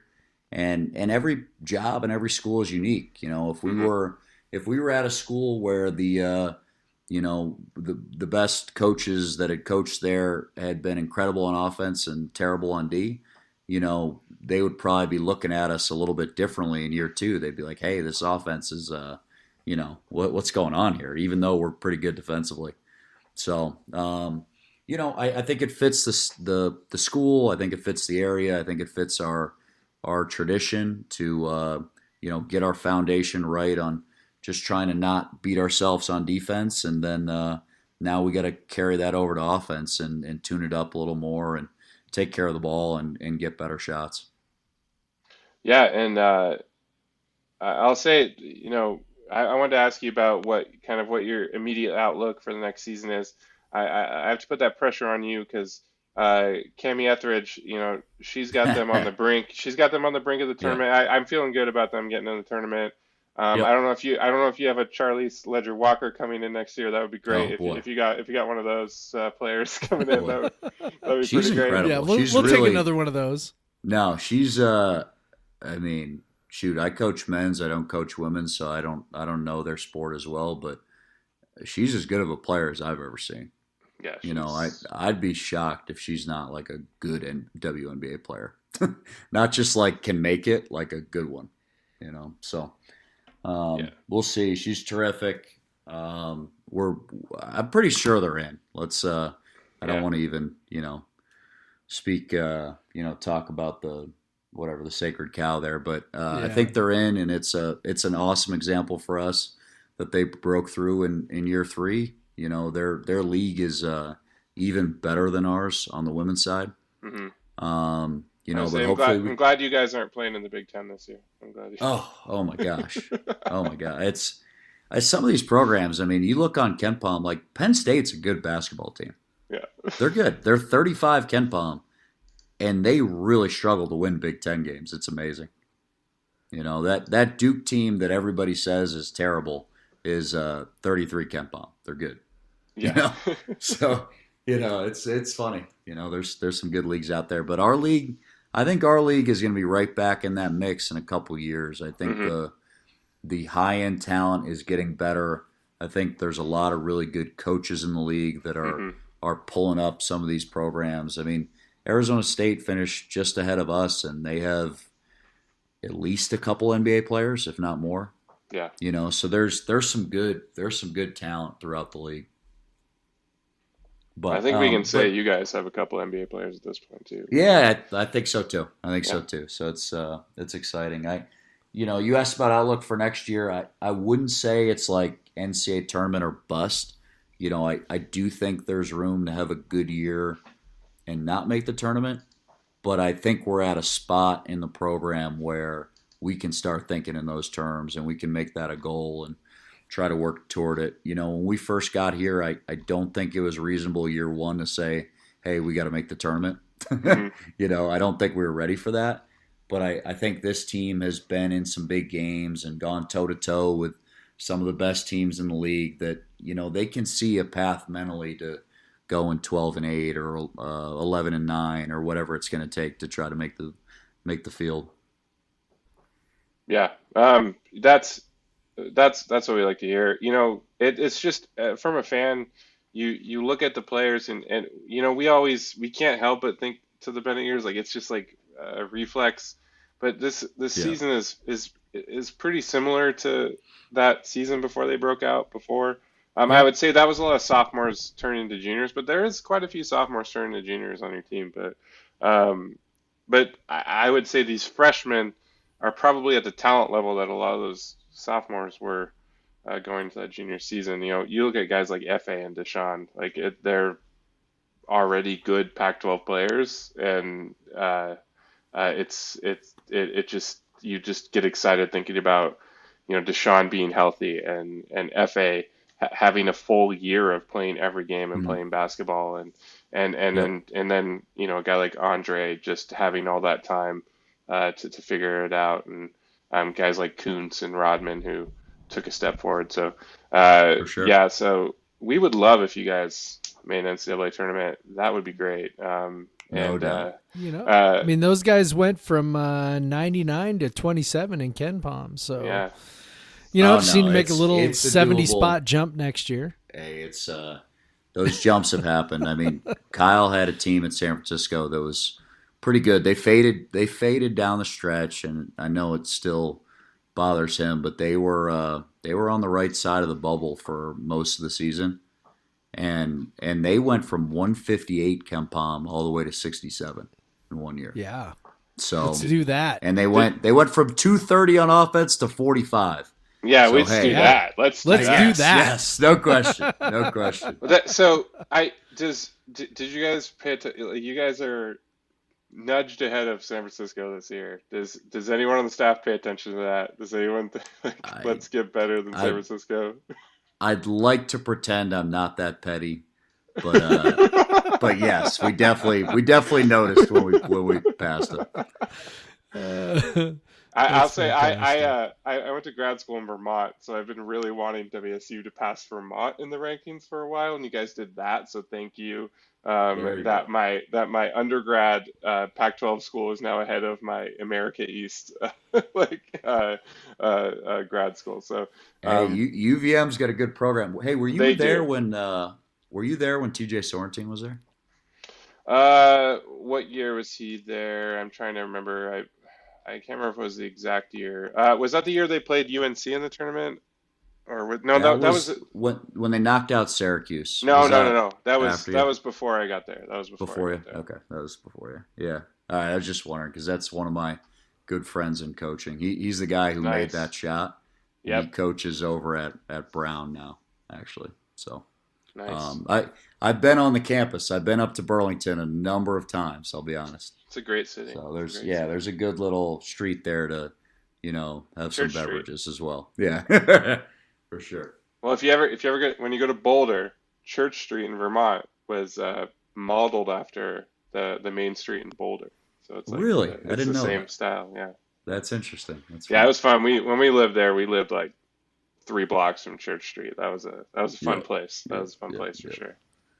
Yep, for sure. Red Square, was Red Square still there? Yeah, of course. Yeah. There you go. Good spot. Met a lot of Quebecois there. Oh, no question. No question. It's a lot cheaper to drink in Vermont than Quebec, if anyone wants to. Pro tip for any Canadians out there. But yeah, man, John, we put you through the we made you talk a lot today. That was a good one. That was a good one. That's what I'm here for. Just spill the beans. Yeah, again, this is back-to-back episodes where Jeff didn't talk very much, and I'm sure our listeners are over the moon. It's perfect. Yeah, I'm sure our listeners are over the moon for not having to listen to me very much. It's perfect. Well, you guys do a great job. You obviously love the Cougs as much as anybody could, and I think it's great that you have this podcast for people to learn about the program and just be invested. That's what makes college athletics good, is when you have these big fan bases that kind of live and die with the team and want to know everything. Who's injured, who's not injured, who's getting good, who are we recruiting. It adds a little pressure to us as coaches, but it's good. That's what good programs look like, is a lot of people that really, really, really care about the team. Well, and for us, it's super fun to watch, development. I mean, it's, watching guys get better, watching guys, figure it out. It's as I get older, right? So I just turned 44 yesterday. And it's watching these young guys, there's sort of this interesting dynamic of, getting older and the guys who are in college, being, that much farther from me, in terms of their experience. But at the same time, it's what I think we all love about it, is watching these guys figure it out, watching these guys develop, watching these guys get better, before they move along. So, that's been something that's been super, super fun. I mean, I know Craig sort of alluded to this earlier, but, the way that the program has gotten better, despite losing, top talent each year, is a real testament to what you guys are doing, a real testament to the work, and to the program that you're building. And that's what's super fun, feeling like you are building towards something, working towards something, and that the payoff is going to come, down the road. And I think we all see super bright things in the future for WSU basketball. So yeah, very, very, very excited, extremely pumped for, and I know like the end of this year, we didn't want to see the end of this year, but at the same time, extremely pumped for what's coming in the future, and it's going to be a long wait, until next September. But I wish we could start it right now. 0-0. I know, Let's play right? our 20 Pac-12 games. Here we go. Yeah, I think you guys are going to have a level of excitement around the program beginning because of players like Deshaun and FA and like it just and Noah, of course. Like you're going to have a level of excitement that we haven't seen in a long time. And I really hope that we're able to be in the stands. I'm optimistic that we will by the time basketball season rolls around. I feel good about because that. I want to be there. I have season tickets that I don't hardly ever use, but I have them, and I want to be there. Because this is gonna, you guys, regardless of the results, you already got a fun team to watch. So that's always good. Hey, get your vaccines as soon as as soon as the state allows you. Get your vaccines, because I really think that is the ticket for in-person athletics moving forward. I already got shot number 1. Yeah, there you go. Shot number 2 in 2 weeks. Jeff's a teacher, so he's already getting poked. Oh, perfect. Yeah. Nice. Yeah, you and I, John, are young. Adult you guys men. are too young. We're gonna be last in line, but hopefully last in line is moving up, and then we'll all get those. And There we go. But yeah, thank you, John, so much. This was a blast for me. I know it was for Jeff too. Yeah, it was. If you want to follow John, follow the WSU men's basketball team. They're on TV sometimes. Pretty much all their games are on TV. Follow recruiting services. John has a hand in that. So if you see someone landing, he may have done that. He's on Twitter. John, if you want to spell your last name, you can. I'm not going to. But I just got to remember it real quick. It's a tough one. All right, it's so my Twitter is Coach ANDRZEJEK. That's ANDRZEJEK. I pronounce it Andrzejek, but if you see me, just do your best. Throw out whatever you got. I've never been offended by it because it's a brutal last name. So there you go. No joke. First time we met, I was like, "Come again?" I was just thinking in my head, I'm like, sit. Okay, wait one more time, but I didn't say that. I was thinking it. I will say, John actually tweets too, so it's not a bad follow. Not well. I do my best, but I'll throw some stuff out there. You have good engagement per tweet, so you're doing a good job in that regard. So that's funny. I didn't even know that stat or how to find that. So there we go. Yeah. Well, if I knew it, I'd probably screw it up. Yeah. Just do what you do, John. Just keep it flowing. Tweet about clock errors at the end of games and all that, and Coug fans eat it up. Yeah. Wait. Yeah. So if you wanna, if you like this, we have John on like 3 or 4 times a year. We're trying to make him a regular, just one of the hosts, but he has another job. So we'll do our best on that regard. But you can subscribe to us, please, and rate us on iTunes and whatever else. 5 stars. Leave something funny. Maybe I'll read it. Leave something funny and rate us 5 stars. There's some funny things that people leave and rate us 2 stars. I don't like those. Just leave it 5 stars. At Pod versus Everyone is Jeff on Twitter. That is not me. I do not. Yes. I do not take any responsibility for what he tweets on that. That is not me. Whatever, dude. I'm at the Craig Powers. You can shoot us an email if you got a question for us. Podcast vs everyone at gmail.com. all spelled out. And yeah, I think that's about it.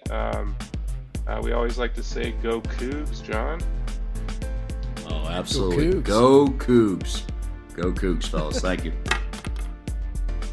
Black Lives Matter, Craig. Black Lives Matter.